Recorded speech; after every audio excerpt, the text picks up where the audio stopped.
Eu peço por favor que você fique mais alguns minutos em pé. Nós vamos fazer uma leitura do texto bíblico. Se encontra no livro de Filemão.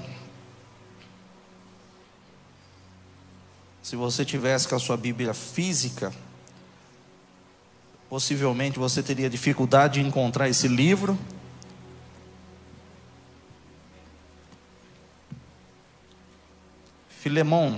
Filemão tem um capítulo só e nós vamos ler ele todo. Por favor, preste atenção na leitura. Eu, Paulo, prisioneiro por causa de Cristo Jesus, junto com o irmão Timóteo, escrevo a você, Filemão, nosso amigo e companheiro de trabalho, e a igreja que se reúne na sua casa. Esta carta vai também para nossa irmã Áfia e para Arquipo, nosso companheiro de lutas. Que a graça e a paz de Deus e o nosso Pai e do Senhor Jesus Cristo estejam com vocês. Meu caro Filemão, sempre que eu oro, eu lembro de você e agradeço ao meu Deus, porque tenho ouvido falar do seu amor por todo o povo de Deus e da fé que você tem em nosso Senhor Jesus. Peço a Deus que a fé que une você a nós faça com que compreendamos mais profundamente todas as bênçãos que temos recebido na nossa vida, por estarmos unidos com Cristo. Meu caro irmão, o seu amor tem me dado grande alegria e muita coragem, pois você tem animado o coração de todo o povo de Deus. Por isso, como seu irmão em Cristo, eu sei que tem o direito de exigir o que você deve fazer, mas o amor que eu...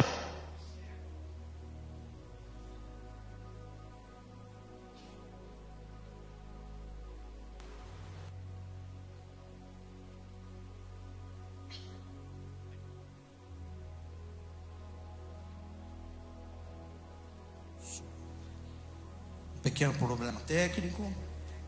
Versículo 8. Por isso, como seu irmão em Cristo, eu sei que eu tenho o direito de exigir o que você deve fazer, mas o amor que eu tenho por você me obriga a lhe fazer apenas um pedido. E faço isso, embora eu seja Paulo, o representante de Cristo Jesus, e agora também prisioneiro por causa dele. Portanto, eu lhe faço um pedido em favor de Onésimo, que é meu filho, por estarmos unidos com Cristo. Pois enquanto eu estava na cadeia, tornei-me o pai espiritual dele. Antes ele era inútil para você, mas agora é útil para você e para mim. Eu estou mandando Onésimo de volta para você, e com ele vai o meu coração. Eu gostaria de obrigá-lo a ficar aqui comigo, enquanto estou nessa cadeia por causa do Evangelho, a fim de que ele me ajudasse em lugar de você. Porém, eu não vou fazer nada sem a aprovação de você, para que o favor que eu lhe estou pedindo não seja feito por obrigação, mas por sua livre vontade. Pode ser que Onésimo tenha sido afastado de você por algum tempo, a fim de que você o tenha de volta para sempre, pois agora ele não é mais um escravo, porém muito mais do que isso, é um querido irmão em Cristo. De fato, para mim ele é muito querido, e para você agora ele é mais querido ainda, não só como escravo, mas também como irmão no Senhor. Por isso, se você me considera seu companheiro de trabalho, receba Onésimo de volta como se estivesse recebendo a mim mesmo. Se ele deu algum prejuízo a você, ou lhe deve alguma coisa, ponha isso na minha conta. Aqui, com a minha própria mão escrevo isto: eu, Paulo, pagarei tudo. É claro que eu não preciso fazer com que você lembre que me deve a sua própria vida. Portanto, meu irmão, me faça esse favor, por causa do Senhor, anime o meu coração, como irmão em Cristo. Ao escrever isso, estou certo de que você vai fazer o que estou lhe pedindo, e sei até que você fará ainda mais. Peço também que prepare um quarto para mim, pois eu espero que Deus responda às orações de todos vocês e me deixe ir outra vez até aí. Epáfras, o irmão que está na cadeia comigo por causa de Cristo Jesus, envia saudação a você. E Marcos, Aristarco, Demas, Lucas, meus companheiros de trabalho, também enviam saudações. Que a graça do nosso Senhor Jesus Cristo esteja com vocês. Amém, irmãos? Os irmãos podem se assentar. Se você nunca leu um livro da Bíblia inteiro, você acabou de fazer, junto comigo. Você acabou de ler um livro inteirinho da Bíblia. São 25 versículos apenas. É um capítulo só. Eu gostaria de, no início dessa mensagem, recomendar aos irmãos 2 livros. Comentário bíblico de Matthew Henry, Tito, Timóteo e Filemão. E também Tito e Filemão, do Hernandes Dias Lopes, pastor Hernandes Dias Lopes. Se você gosta de ler, são 2 boas leituras para você fazer. Se você não gosta de ler, passe a gostar, que vai melhorar aí o seu conhecimento. A pergunta que eu faço para você é o seguinte: você já recebeu alguma carta de amor em algum momento da sua vida? Namorando, adolescente, noivado. Sinceramente, depois que casa fica mais difícil. Mas apaixonados é muito comum. Pelo menos na minha época foi. Hoje talvez pelo WhatsApp, Facebook, Instagram, TikTok, essas redes sociais, que as pessoas mandam mensagem com facilidade, talvez não tenha mais. Sinceramente eu não sei. Mas na minha época havia. Quando eu tinha 14 anos, eu fiz um curso aqui na igreja. O curso se chama Romance à Maneira de Deus. Inclusive tem ainda, em breve vai ter novamente uma nova edição. Aí no curso ensinava como escolher o parceiro romântico. Eu era jovem, 14 anos apenas. E aí o curso, o objetivo é aproximar o coração dos pais aos filhos para fazer essa escolha. E aí meu pai falou: tem uma moça que toca teclado na igreja, e aí eu acho que você deve olhar para ela. E aí a gente começou a conversar, se apaixonou, e ela escreveu uma carta de amor para mim. Tá aqui, ó, guardei. Tá o coraçãozinho. Eu até tirei uma foto para todo mundo conseguir enxergar. Olha lá, ó. Não sei se dá para... tá dando para ver. Ela pintou a lápis de cor, escreveu Ever, fez um origami, fazer origami. Então tá aqui, eu guardei, isso aqui já vai fazer uns... Olha como eu tô ficando velho, 15 anos já. Carta de amor, eu recebi uma carta de amor, e hoje eu quero ministrar ao coração de vocês a respeito disso. No meu julgamento, Filemão é uma carta de amor, não só de Paulo por um escravo fugitivo, Onésimo, mas do nosso Senhor por todos nós. Para quem não entende a história, o que aconteceu, o contexto, Paulo, quando ele se converte ao cristianismo, ele era um perseguidor da igreja. Ele se converte e ele acha que ele iria chegar e iria ser o principal apóstolo e iria dominar toda a Judéia. A igreja estava localizada principalmente em Jerusalém, mas os apóstolos nem o receberam. Ele ficou 10 anos na geladeira. Ele estava achando... A gente vê que Deus sempre tratou com ele a questão do orgulho. E ele achou, pelo fato dos discípulos, a maioria deles não ser letrado, alguns analfabetos, pescadores, como ele era conhecedor da lei, fariseu, aprendeu toda a teoria aos pés de Gamaliel, ele achou que ele ia dominar a igreja. E aí ele chega e os irmãos nem receberam ele, por causa do histórico dele. Ele fica 10 anos escondido na geladeira, e de repente ele aparece em Antioquia, junto de uma pessoa que tinha muita evidência na igreja primitiva, chamado Barnabé. Ele começa a pregar o evangelho, e aí tem um momento que eles decidem fazer uma viagem, e eles vão para a Ásia Menor. Eles chegam na capital da Ásia, se chama Éfeso, e Paulo começa a pregar o evangelho ali. Ali ele conhece muitas pessoas. Havia um homem muito rico que estava ali, mas ele não morava ali. Ele morava em uma outra cidade chamada Colossos. Esse homem muito rico, chamado Filemão, aceita Jesus. Ouve a mensagem do evangelho de salvação e ele se converte.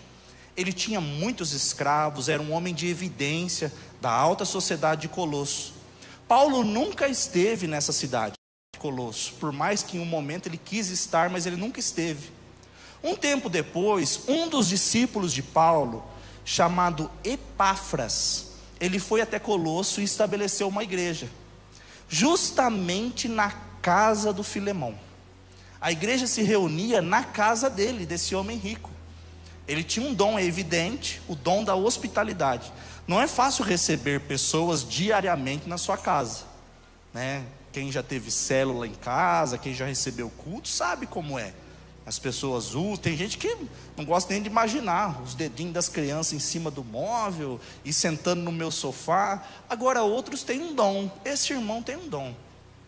Ele recebe a igreja diariamente na casa dele. O que acontece é que Paulo vai para Jerusalém e ele é preso em Jerusalém. Ele fica 2 anos numa cidade, um local chamado Cesareia de Filipe, e depois ele vai para Roma. Preso junto com ele está o pastor de Colosso, Epáfras, o filho do Filemão, chamado Arquipo, que é cumprimentado por Paulo nessa carta. Ele se torna pastor da igreja em Colosso. Ele substituiu Epáfras. Inclusive Paulo cita também a esposa de Filemão, chamada Ápia. Essa família recebia a igreja na casa deles. Havia muitos escravos na época. Há um dado que diz que na Itália, nessa época, a gente chama de Itália hoje, na época não era chamado assim, mas cerca de 90% da população era formado por escravos. 60 milhões de pessoas eram escravos no Império Romano. O dado a respeito da Grécia é 55%. Então veja, existia um número gigante de escravos. A escravidão é uma mácula na história da sociedade. A gente sabe que a escravidão nessa oportunidade, nessa época, não é igual ao do Brasil, mas é cruel também. Também existe crueldade, não era legal. Algumas pessoas desconsideram esse livro como sendo apoiador à escravidão. E aí nós vamos estudar esse livro hoje, nessa noite, nós vamos compartilhar a palavra do Senhor. Vamos ver se realmente a palavra de Deus está apoiando escravidão, servidão. Havia um servo chamado Onésimo. Onésimo significa útil. O nome Onésimo significa útil. E ele servia a Filemão. Não sabemos ao certo o que ele fez, não dá para saber, mas parece que o prejuízo que ele causou ao Filemão foi financeiro. Provavelmente ao fugir ele roubou o seu senhor, pegou dinheiro para de alguma forma ele conseguir subornar soldados, comprar passagens, comprar de repente um animal para ele viajar, porque ele viajou quilômetros de distância. De Colosso ele foi até Roma. Em Roma acontece um problema, e ele é preso pelo Império Romano. Eles conseguem identificá-lo como um escravo fugitivo, e ele é preso. Irmãos, eu não acredito em coincidências. Ele fica justamente na cela do apóstolo Paulo. Junto com Paulo está o pastor de Colosso, Epáfras. Epáfras conhecia Onésimo. Paulo prega o evangelho para esse escravo fugitivo. Ele se converte ao cristianismo, se converte a Jesus. Só que tem uma pendência no passado dele. Ele deve para alguém. Ele teve um problema com um irmão. Filemão se tornou irmão em Cristo Jesus, e ele precisa acertar com o seu passado. Paulo escreve uma carta, que é pequena, é curto, parece até um bilhete. Ele escreve uma carta de próprio punho. Sabemos que um tempo da sua vida ele teve problema na visão. Então muitas cartas não foram escritas por ele. Alguma provavelmente Lucas escreveu e ele narrou. Mas essa ele disse: eu escrevo com o meu próprio punho, com a minha mão eu estou escrevendo. E eu quero, Filemão, que você receba Onésimo de volta, mas não como um escravo fugitivo. Eu quero que você o receba como um irmão em Cristo. Quando você o recepcionar, que seja da mesma forma que você iria me recepcionar. Eu estou mandando a você Onésimo junto do meu coração. Meu coração está acompanhando a ele. Eu fico imaginando, irmãos, sinceramente, Onésimo chegando na casa do Filemão. Foi ele que levou a carta. A carta aos Colossenses, que a gente encontra na nossa Bíblia, ele levou junto. É nesse período, é nesse momento. Ele leva junto a carta aos Colossenses. Imagina ele batendo na casa dele, sei lá, batendo palmo, não sei se ele chegou e entrou, eu acho que ele não chegou e entrou, acho que ele ficou com medo. Senhor Filemon, eu voltei aqui porque encontrei Paulo na prisão, me converti à religião do Senhor, e o apóstolo Paulo escreveu uma carta, ele pediu para entregar para o Senhor, é justamente a carta que a gente acabou de ler. Eu fico imaginando o seguinte, já pensou se Filemon é um cara explosivo? Se ele desconta toda a raiva em Onésimo antes de ler a carta? De repente você está ouvindo essa mensagem, você está pensando, se fosse eu, alguns são explosivos, alguns tomam decisão sem pensar, não pensam, não raciocinam, às vezes na ira, age, na ira, imagina Filemon, se ele age dessa forma, na ira, por ter sido prejudicado por Onésimo, ele aguarda, ele faz a leitura da carta, e ao invés de receber Onésimo como um escravo fugitivo, ele recebe Onésimo como um irmão em Cristo Jesus. Essa carta para mim é sensacional, tão curta, tão pequena, poucos versículos, é um capítulo apenas, é o menor livro do Novo Testamento, mas olha a profundidade, um conteúdo explosivo, traz tanto aprendizado para nós. A carta fala de relacionamentos, relacionamento entre os pares, entre superiores e inferiores, relacionamento entre colegas de ministério. Nessa noite eu quero falar a respeito disso. A carta de amor que o nosso Deus escreveu para nós, nos ensina a se relacionar melhor, nos relacionarmos melhor com as outras pessoas. A primeira coisa que eu quero destacar está entre o versículo 4 e o versículo 7. Paulo discorre uma série de elogios a Filemon. Você recebe a igreja na sua casa, você anima o coração dos irmãos. Eu ouço falar da sua fé, Filemon, você tem bom testemunho. Sinceramente, eu até acho que ele está usando uma estratégia, porque o pedido que ele vai fazer não é um pedido tão simples, não é algo tão fácil de ser ouvido e de ser atendido. Então ele começa elogiando a Filemon, e eu quero trazer isso para você.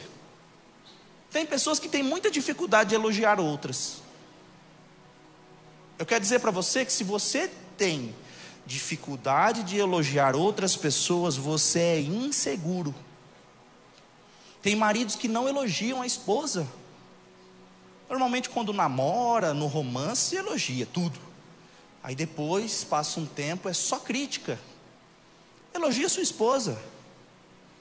Ela serviu, fez a refeição, elogia. Seja sincero, o que você gostou? Normalmente os homens ficam falando daquilo que eles não gostam. E quando, além de falar para a esposa, às vezes fala para outras pessoas. Que desagradável. Se for ainda para alguém buscando aconselhamento, excelente. Mas alguns falam só para denegrir a imagem da esposa. Elogia a sua esposa, irmão. Às vezes a esposa se produz, faz sobrancelha, muda o cabelo. Tem homem que nem percebe, nem repara nisso.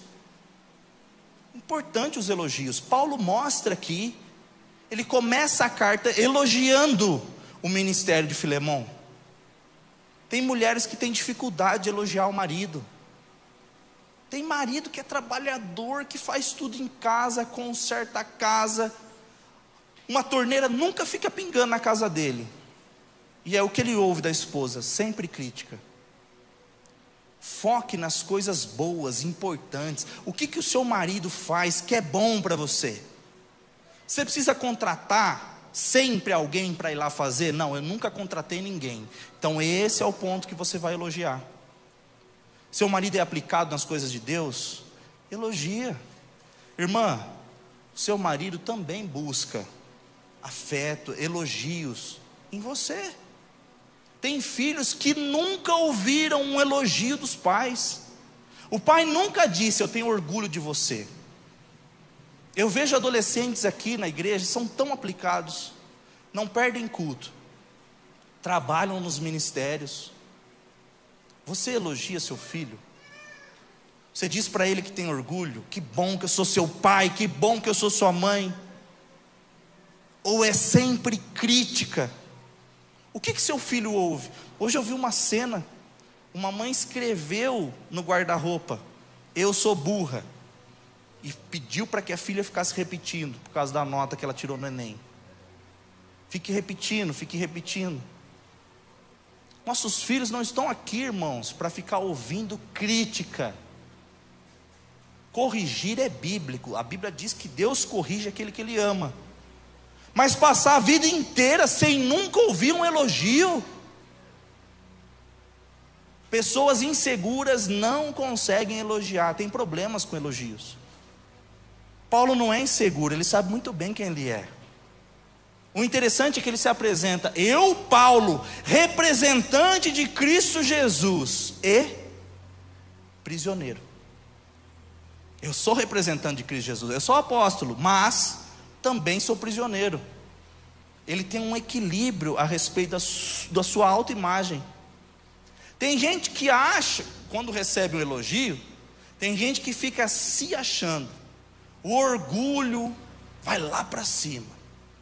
A pessoa fica soberba. Tem gente que tem a autoestima lá embaixo. Isso aí que você está falando não tem nada a ver. Eu não sou nada disso, eu sou o verme do verme do verme. Eu não presto para nada, eu não sirvo para nada, ninguém me ama, ninguém me quer. Eu quero ir embora dessa vida. Nós temos dois extremos: os que são soberbos, com a autoestima acima do que deveria, e os que têm a autoestima lá embaixo, bem menor do que deveria. Paulo diz em Romanos: cada um tenha de si um conceito equilibrado.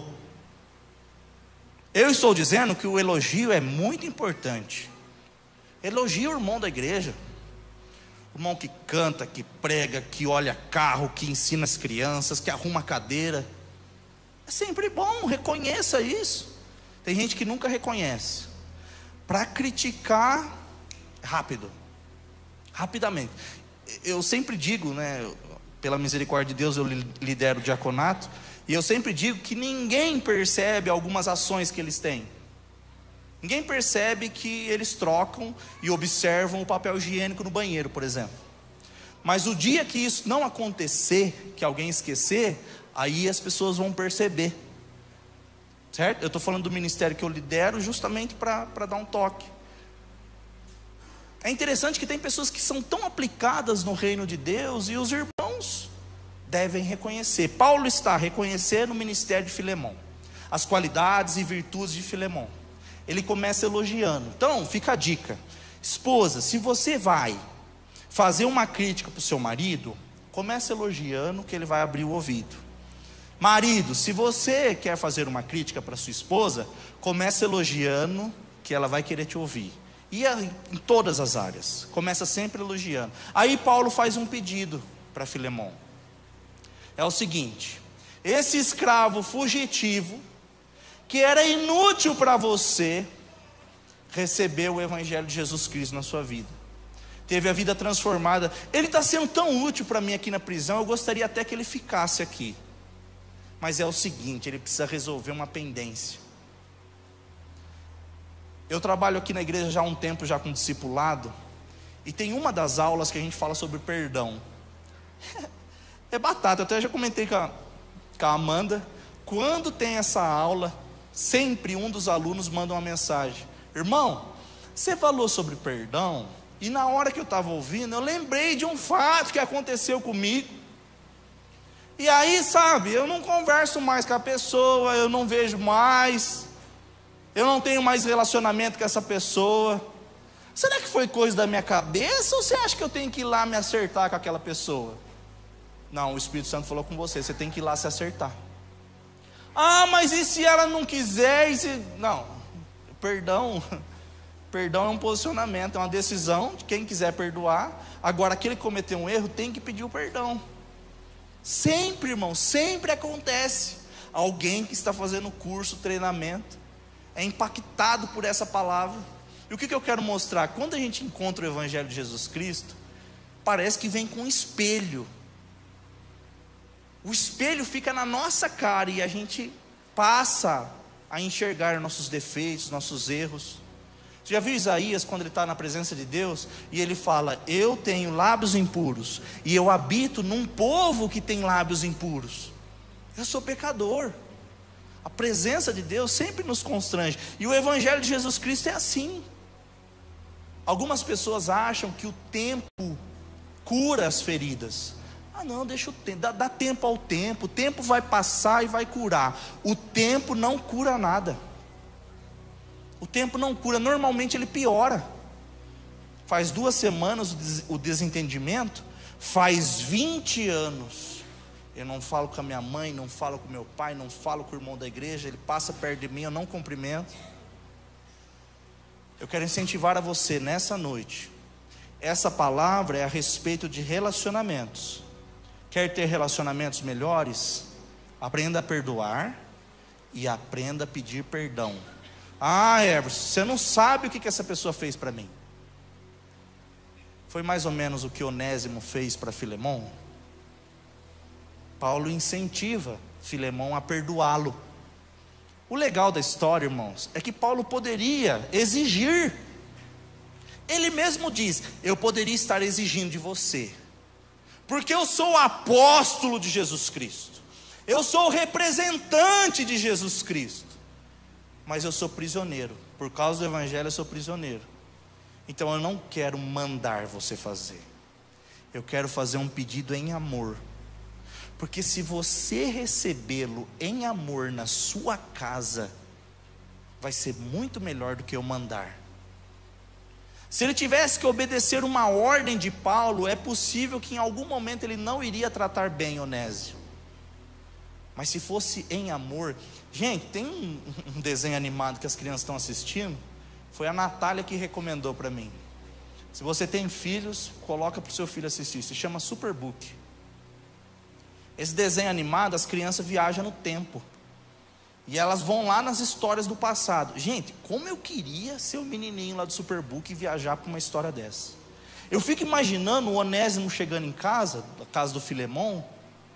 Eu fico imaginando a reação dos outros escravos. Ih, vai morrer. Morreu, está morto. Vai morrer, com certeza. A lei romana dizia que, primeiro, ele poderia pegar um ferro e marcar Onésimo com uma letra F, de fugitivo, em latim. Ele poderia marcar o rosto de Onésimo. Ele poderia crucificar Onésimo. Ele poderia matá-lo. Era isso que ele poderia fazer.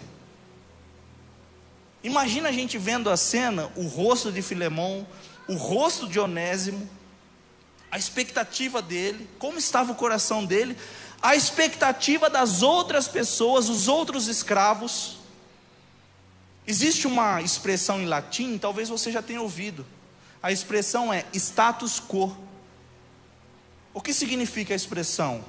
Estado das coisas, como as coisas são, como as coisas eram na época. Um escravo fugitivo que prejudicou o seu senhor deve ser morto. Primeiro, para dar exemplo aos outros escravos, para não fazer o mesmo.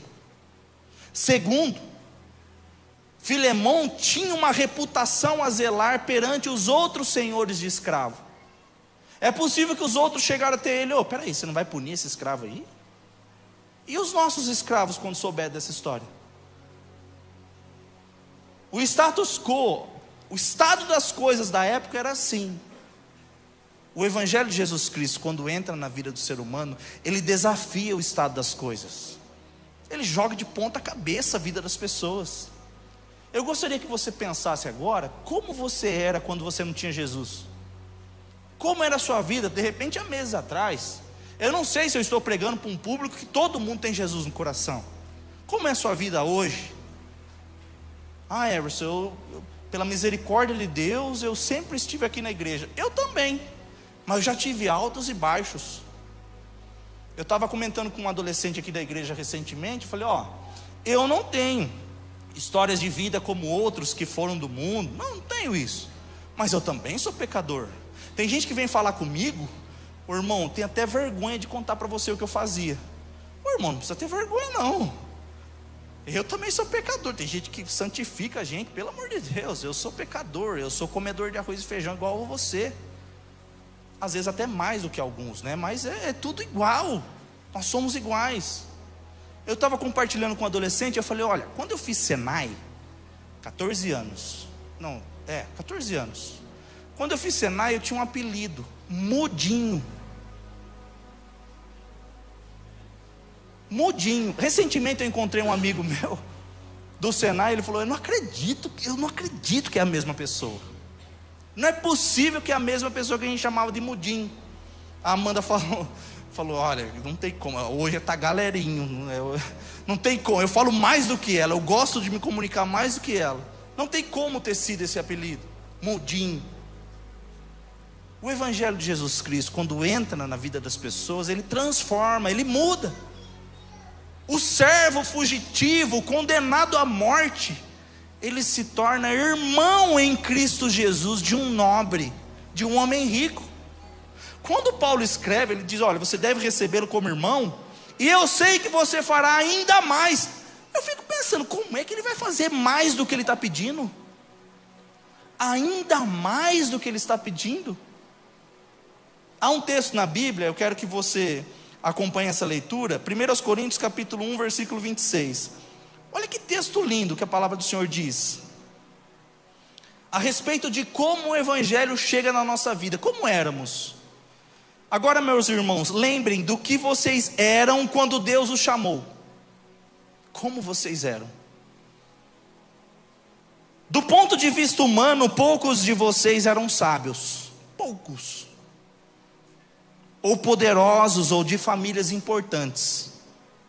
Para envergonhar os sábios, Deus escolheu aquilo que o mundo acha que é loucura. E para envergonhar os poderosos, Ele escolheu o que o mundo acha fraco. Para destruir o que o mundo pensa que é importante, Deus escolheu aquilo que o mundo despreza, acha humilde e diz que não tem valor. Isso quer dizer que ninguém pode ficar orgulhoso, pois sabe que está sendo visto por Deus. Nenhum de nós, a maioria de nós, não éramos sábios segundo o padrão do mundo. Não éramos pessoas importantes. E o Evangelho de Jesus Cristo, quando o Senhor entrou em nossa vida, Ele nos escolheu. Ele nos chamou, mesmo sendo pecadores. É interessante que, se a gente olhar a sociedade faz divisão de pessoas. Os ricos têm um padrão, moram em um local, andam com um tipo de carro, os filhos estudam em um tipo de escola, normalmente não se misturam. Há um padrão dos ricos, diferente dos pobres. Há países, há locais que há divisões de classes baseado nas raças. Negros não se misturam com brancos. Naquela época, escravos não eram irmãos de homens ricos e poderosos. Não eram parentes, não tinham relacionamento.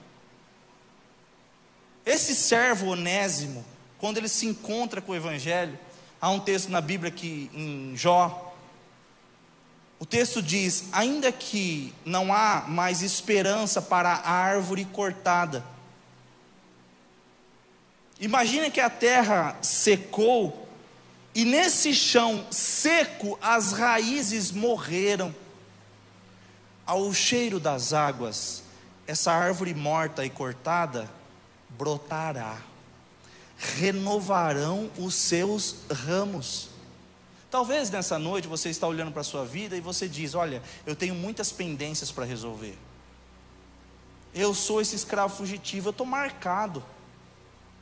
Tem pessoas que costumam nos acusar por causa do nosso passado, fazer julgamentos por causa daquilo que a gente já fez, que a gente realizou, quem éramos.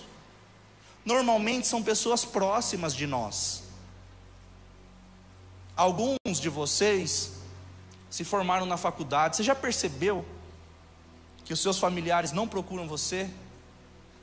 Normalmente pagam mais caro, procuram outras pessoas, mas não dão crédito a você, porque ele te viu pequenininho, pegou você no colo. Então para ele você não tem esse valor. Onésimo era uma pessoa condenada à morte. Ele vai morrer, ele é um escravo fugitivo, a qualquer momento ele pode morrer. E quando ele se encontra com esse evangelho de transformação, de libertação, ele se tornou livre, irmão daquele que ele devia. Eu quero que você olhe para a sua vida agora. Martim Lutero, quando faz um comentário a respeito de Filemão, ele diz: todos nós somos Onésimo. Todos nós. Essa é a história da nossa vida. Éramos inúteis para o nosso Senhor, mas nos tornamos úteis. Como eu disse no início, o nome Onésimo significa útil. E Paulo diz, ele era inútil para você, porque ele prejudicou você, mas agora ele se tornou útil para mim e será útil para você. Essa é a transformação que nós vamos orar para que o nosso Deus faça na sua vida. De repente o sentimento que você tem no seu coração é esse: eu sou inútil, eu não valho nada, eu não presto para nada. Eu gostaria que a equipe de louvor viesse aqui na frente, por favor. E eu vou contar uma história já para a gente encerrar. Quando eu me casei,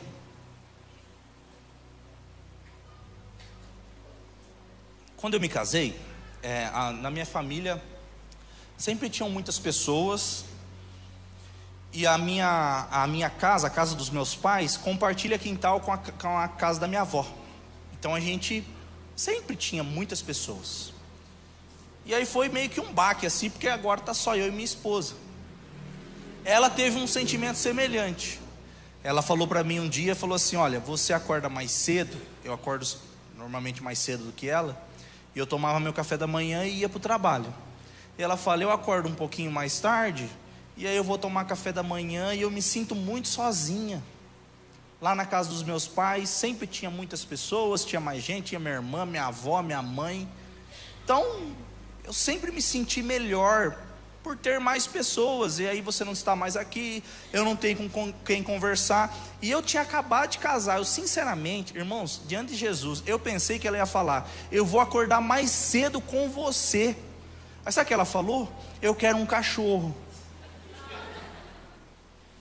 Eu quero um cachorro porque eu me sinto muito sozinha, eu quero um companheiro. Eu falei: tá bom, vou arrumar um cachorro para você. Não, eu quero um cachorro de uma raça. Oh meu Deus, a gente tinha acabado de casar, mas que raça que é essa?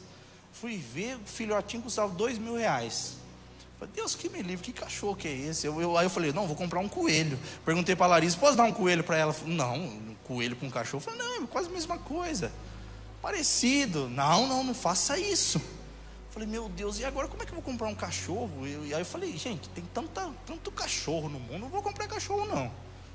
Comecei a orar. Bom, um belo dia ela sai para trabalhar. Ela trabalhava em São Carlos. Aí ela saiu e ela viu um cachorro lá na rotatória aqui de Ibaté. Aí ela mandou mensagem: amor, eu vi um cachorro bonito aqui na rotatória. Aí eu falei: oh meu Deus, será que é a resposta da minha oração? Quando ela voltou do trabalho, eu vi o cachorro de novo. E ela chegou em casa falando desse cachorro. O cachorro estava lá. Aí começou a chover. Falou: não, eu vou ir lá buscar o cachorro. Falei: não, eu não vou buscar o cachorro na chuva. Não, eu vou. Aí ela montou no carro e foi lá buscar. Passou na casa do pai dela, levou o pai dela. Depois o pai dela queria cobrar os R$2.000 por ter pego o cachorro lá, abandonado. Ele queria cobrar de mim. Falei: já que você não precisou gastar, agora você vai pagar para mim. Falei: ô, que é isso? Aí ela pegou, aí ela abriu a porta do carro e o cachorro veio, entrou dentro do carro. Gente, não tem explicação, ele só entrou. Quando ele chegou, aí ela foi rapidamente, já levou para o banho tosa, já deu remédio de carrapato. Ele estava todo cheio de carrapato, tadinho, todo peludo, bonitão assim. Eu falei: mas esse cachorro é muito bonito. Eu acho até que esse cachorro deve ter dono, está perdido, sei lá. Aí ela falou: vamos postar nas redes sociais, de repente é de uma criança, alguém está chorando. Falou: enquanto a gente não acha o dono, vamos chamando ele de Bob. E a gente começou a chamar ele de Bob, e a gente postou uma foto do Bob nas redes sociais. Alguém sabe? Alguém conhece? Passou uns 2 dias, uma pessoa entrou em contato e falou assim: ó, eu conheço o dono desse cachorro aí, mas ele não cuida dele, ele deixa na rua, ele foi viajar, abandonou ele passa fome, ele vai rasgando o lixo para tudo quanto é canto, ele é um coitado, passa fome todo dia, as pessoas dão água para ele, dão resto de alimento. Falei: ó, então é o seguinte, você nem precisa comunicar essa pessoa que eu encontrei o cachorro. A gente tirou a postagem, nem comunica. A partir de hoje ele é nosso, ele vai ficar na nossa casa. Aí eu falei: só me fala o nome dele para a gente chamar ele pelo nome. Aí ela falou: o nome desse cachorro é Bob. Exatamente o mesmo nome que a gente escolheu. Eu mandei uma foto para a Pamela, põe a foto do Bob aí. Esse aí é o Bob, acho que não ficou muito legal aí, mas no dia que a gente encontrou, a gente postou essa foto aí. Ele tinha acabado de tomar banho, foi essa foto que a gente postou. Tempos depois, um direcionamento de Deus, eu comecei um comércio, ramo alimentício de cachorro. Aí toda novidade que chegava na loja, levava para casa. Ração disso, petisco daquilo, e já começou a engordar, ficar bonitão, né? Aí eu chegava: o Bob, ó, aqui, ó, chegou na loja aqui, conversando com ele, entregava para ele, chamava de filho, chamava o cachorro de filho. Até, sinceramente, até recentemente, eu ia chamar a atenção do João e do José, eu falava: Bob, para com isso. Chamava o João de Bob, o Bob de José, e aquela mistureira. Eu descobri que eu sou pai recentemente. Quando eu comecei a misturar os nomes, eu falei: realmente agora eu sou pai, porque meu pai misturava o nome de todo mundo, minha avó, todo mundo misturava nome. Eu falei: agora eu sou. Um dia eu estava junto com o Bob e o Espírito Santo falou comigo. Ele falou: ó, a história desse cachorro perdido na rua, abandonado, e agora mora na casa de um homem que traz todos os dias novidades do seu comércio para ele experimentar, é exatamente a história, a sua história. Um pecador abandonado, condenado à morte, que passava fome, desprezado.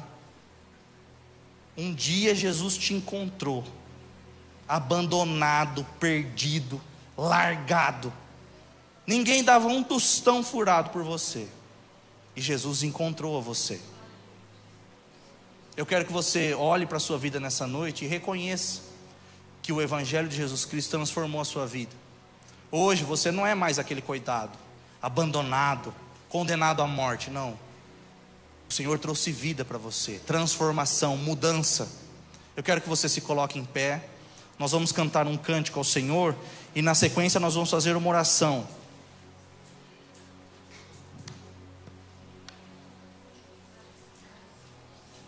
Por favor, feche os seus olhos. Nós estaremos cantando ao Senhor, e na sequência nós vamos orar.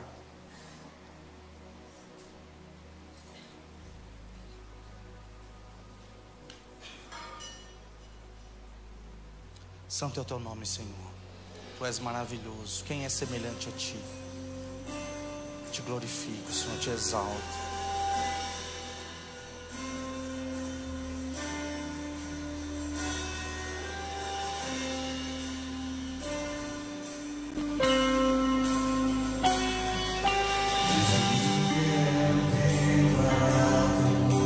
Cante com todo o seu coração. Sobre toda a mente e coração, eu sei que existe paz em tua presença. Clamo Jesus.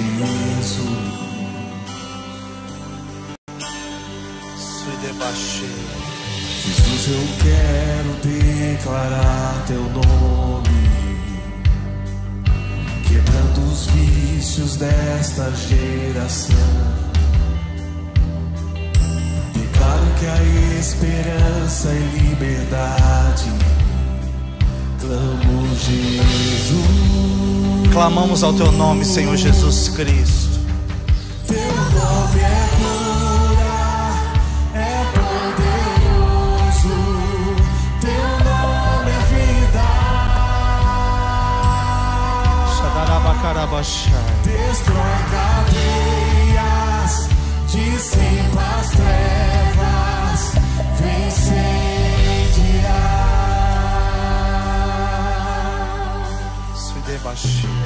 Jesus, eu quero declarar teu nome sobre toda alma em depressão,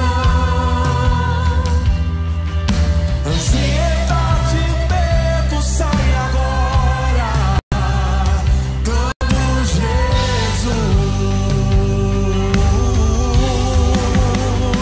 teu nome é cura, é poderoso, teu nome é vida,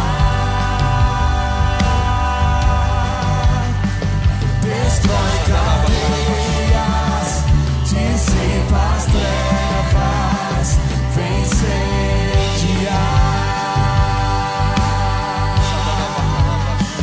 Teu nome é cura, é poderoso, teu nome é vida, destrói cadeias, dissipa as trevas, vem incendiar.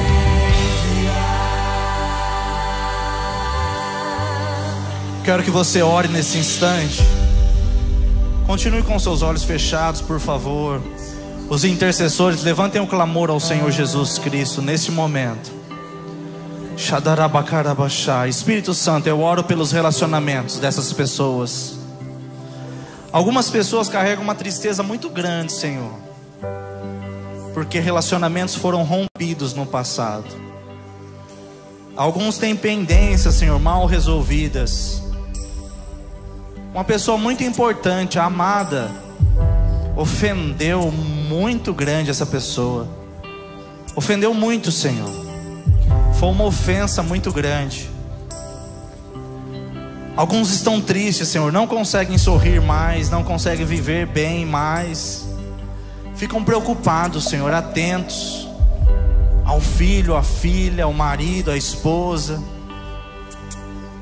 Shadarabakarabashai. O Senhor conseguiu, pelo teu poder, reabilitar aquele relacionamento. E eu oro nessa noite, Senhor, para que o Senhor toque nesse homem e nesta mulher, com o teu poder, com o teu sangue, em nome de Jesus Cristo. Você não entende, irmão, já está morto, não é possível, não tem mais como recuperar. O Senhor é o Deus dos impossíveis. Tua palavra diz que aquele que crê no Senhor, ainda que esteja morto, viverá. Senhor, eu oro, eu intercedo agora. Alguns se sentem inúteis, baseados no histórico, nos pecados cometidos, naquilo que realizou, que fez. Alguns cederam à tentação. Todo tempo o nosso adversário fica acusando esse irmão, acusando essa irmã por causa do passado dele. Alguns sentem vergonha de servir, sentem vergonha, acanhamento, não querem sentar nos primeiros lugares da igreja, não querem ser vistos. Shadarabakarabashai. Escreve uma nova história para esse homem agora, para essa mulher agora, em nome do Senhor Jesus Cristo. Tua palavra diz: dos nossos pecados o Senhor não lembrará mais. Lança no esquecimento, Senhor, que essa noite seja uma noite de perdão. Essa mulher diz: eu não consigo perdoar. Esse homem diz: eu não consigo perdoar. Senhor, derrama do teu amor no coração dessas pessoas, nesse instante, nesse momento, Senhor. Que o seu amor possa fluir na alma, nas emoções dessas pessoas, em nome de Jesus Cristo. Alguns são oprimidos pelo nosso adversário, alguns são endemoniados, outros endemonizados. Em nome de Jesus Cristo, toda ação do nosso adversário, seja no corpo, na mente, na alma, no espírito, toda a ação seja desmantelada agora. Pelo sangue de Jesus Cristo, maior é o que está conosco, maior é o que está em nós. Todo desejo suicida. Alguns se sentem um nada, sentem vergonha, problemas com ansiedade, síndrome do pânico. Alguns não conseguem ficar no escuro, não conseguem ficar em quartos fechados, tem medo do futuro. Em nome do Senhor, que haja paz no coração dessas pessoas. Senhor, alguns são o oposto,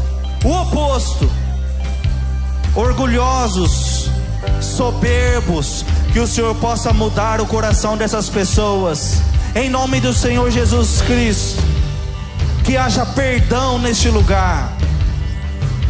Um irmão não olha para o outro, a irmã não cumprimenta a outra, um fala desse, fala daquele. Em nome do Senhor Jesus Cristo, todo espírito de contenda seja desmantelado agora, em nome do Senhor Jesus. Toda divisão que o nosso adversário queira causar neste lugar, que ele seja quebrado agora, que os seus planos sejam frustrados, em nome do Senhor Jesus Cristo. O Senhor tem uma nova vida para nós, um novo tempo. Alguns, Senhor, abandonaram o ministério, não servem mais, foram entristecidos, humilhados. Alguns estão cansados, não querem mais, se sentem aprisionados. Que o Senhor possa mudar essa situação neste momento, da mesma forma que o Senhor inverteu a situação daquele homem. Que o Senhor possa mudar agora, que as algemas sejam quebradas, as prisões sejam abertas neste momento, em nome do Senhor Jesus Cristo. Seja liberto, irmão. Seja liberta, irmã, em nome do Senhor Jesus Cristo. Maior é o que está conosco, maior é o que está em nós. Seja livre dessa dor, seja livre dessa enfermidade. Você que está sofrendo, põe a mão sobre a sua cabeça neste momento.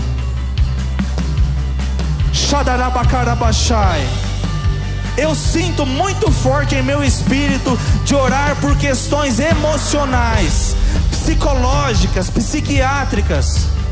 Seja curado agora, em nome do Senhor Jesus. Seja liberto, seja transformado. Espírito Santo de Deus, desça sobre essa pessoa com a tua unção. Não importa a raiz, não importa a causa, eu não sei. Senhor, transforma a vida dessa mulher agora. Que essa mulher volte a sorrir. Que haja alegria na casa desse homem, em nome do Senhor Jesus. Esse jovem, Senhor, que não tem perspectiva do futuro, que acha que em breve vai morrer, que não vai conseguir realizar sonhos, em nome do Senhor Jesus Cristo, volte a sonhar. Volte a sonhar com casamento, com profissão, com trabalho, em nome do Senhor Jesus. O diabo tem mentido no coração das pessoas, ele é derrotado em nome do Senhor Jesus. Maior é o que está conosco, maior é o que está em nós. A palavra do Senhor diz: e conhecereis a verdade, e você será liberto pela verdade. Seja liberto agora, em nome do Senhor Jesus.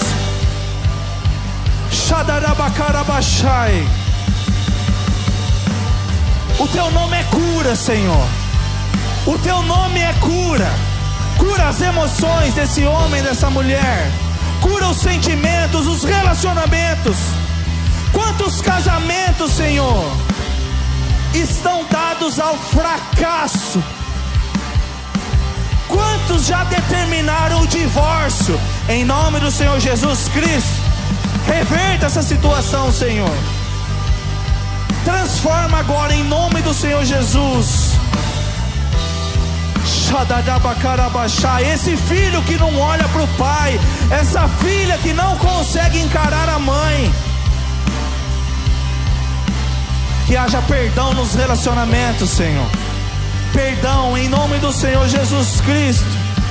Derrama do teu amor sobre esses corações, Senhor. Nós vamos cantar mais uma vez ao Senhor.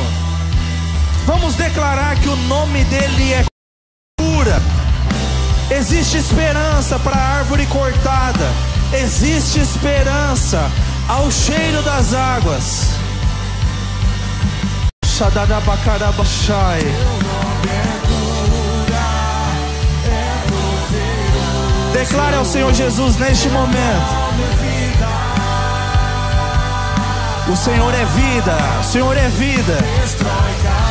Shadadabakarabashai.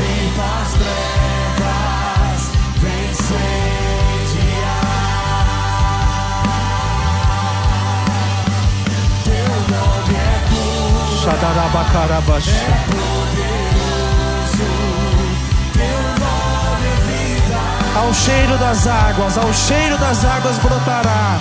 Faz brotar, Senhor, no coração desse homem esperança, em nome do Senhor Jesus. Continue orando, irmão. Continue orando, irmã.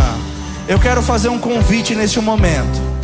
Se você ouviu essa palavra do Senhor e você quer entregar a sua vida a Jesus, pode ser que você já tenha servido Jesus em outro momento, pode ser que você nunca tenha feito isso na sua vida e você quer fazer isso publicamente. Se você quiser, eu estou convidando você a sair do seu lugar. Eu sei que vai parecer que tem tantas pessoas, vai parecer que é uma distância tão grande para vir aqui, mas eu quero que você reconheça a Jesus como seu Senhor. Você que quer essa libertação, você que olha para a sua vida e diz: olha, eu sou Onésimo, eu estou fugindo do meu passado, tem tanta pendência para trás, eu estou fugindo, e hoje o Senhor me fez enxergar e eu quero uma nova vida. Eu não quero mais ser um fugitivo, eu não quero fugir dos meus problemas, eu quero ter a vida transformada. É possível que o diabo esteja mentindo a você agora. Ele está dizendo que está todo mundo olhando para você. É mentira dele. Haverá uma celebração no céu se você tomar essa decisão publicamente. Eu quero dizer para você que se você decidir, se você tiver a coragem de tomar essa decisão publicamente, aqui, agora, você vai conseguir se posicionar lá no mundo, lá fora. Ele está dizendo: ó, não precisa fazer isso. Não precisa, isso é conversa de pregador. Eu estou convidando a você, se você quiser entregar a sua vida a Jesus Cristo, se você quiser uma libertação, uma transformação, se você quer renovar a sua aliança com Jesus, se você já serviu a Jesus em outro momento e você quer tomar essa decisão, este é o momento de você fazer isso. Shadarabakarabashai. Continue orando, igreja.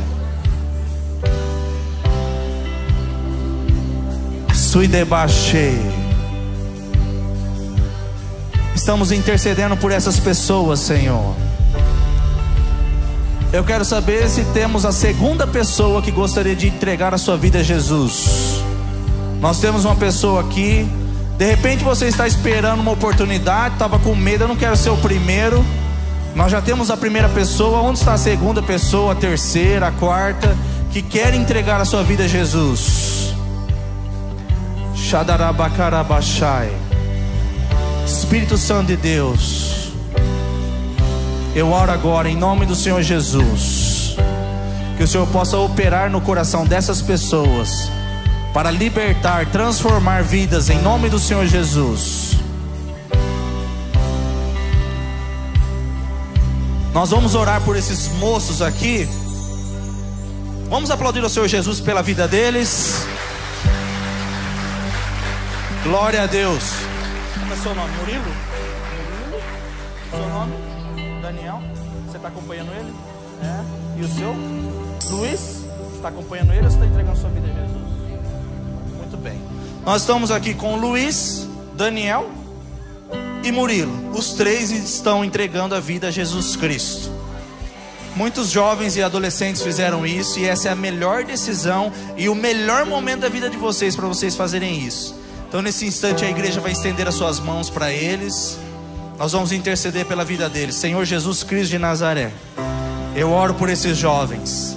Há um plano maravilhoso do nosso Deus para cada um deles, e eu peço que o Senhor estabeleça no coração deles o processo do novo nascimento neste momento. Que aonde eles estiverem, Pai, que eles possam ver e sentir a Tua presença. Que haja um constrangimento, Senhor, quando eles decidirem entre pecar ou obedecer ao Senhor, que o Teu Santo Espírito esteja falando com eles em nome do Senhor Jesus Cristo. Eu oro pela transformação, para que o Senhor possa usá-los de uma forma poderosa. De repente, Senhor, ao olhar hoje, fazer julgamento, como era comigo no passado, Senhor. Alguns diziam: jamais será um pregador, jamais será um presbítero, um pastor, um homem de Deus. Eu quero declarar sobre a vida deles um ministério, Senhor, um serviço, que o Teu nome seja glorificado através da vida desses três, em nome do Senhor Jesus Cristo, Pai. Abençoamos a vida deles, recebemos eles na família de Jesus Cristo, com júbilo e alegria, em nome do Senhor Jesus Cristo, amém. Vai trazer a sua luz sobre sua família, clame o santo nome, Jesus. Vamos aplaudir ao Senhor Jesus Cristo de Nazaré.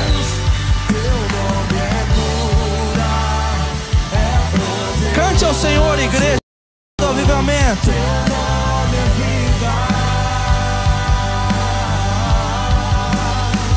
Destrói cadeias, dissipa as trevas, vence. Glória a Deus. Jesus, muito obrigado por esses momentos. Muito obrigado pela Tua palavra, pelos louvores. Muito obrigado por esse irmão, essa irmã, todas essas pessoas que estão aqui. Jesus Cristo, que essa palavra possa estar latente no coração dessas pessoas. Que o Senhor possa fazer propagar, Senhor, o Teu amor em nome do Senhor Jesus Cristo. Abençoa a nossa semana. Abençoa o nosso trabalho, a escola, a faculdade, Senhor, as férias, tudo que a gente vai realizar, viagens. Que o Teu Santo Espírito esteja conosco, em nome do Senhor Jesus Cristo. Amém. Amém, igreja? É possível que você queira uma oração especial. Se você precisar, eu vou estar disponível aqui. Se você não teve coragem de vir aqui entregar a sua vida, eu vou estar aqui também. Se você quiser, você pode vir, eu vou orar por você. E Deus vai abençoar a sua vida em nome do Senhor Jesus Cristo. Agradecemos a todos os visitantes que estão conosco e convidamos a retornar, amém? Estenda suas mãos junto com a minha. Que a paz de Deus, que excede toda a compreensão humana, guardará os vossos corações, vidas e sentimentos em glória por Cristo Jesus. Eu vivo, eu gosto de viver, nós vamos continuar vivendo. Dê um abraço nessa pessoa que está próxima a você, diga para ela: que bom que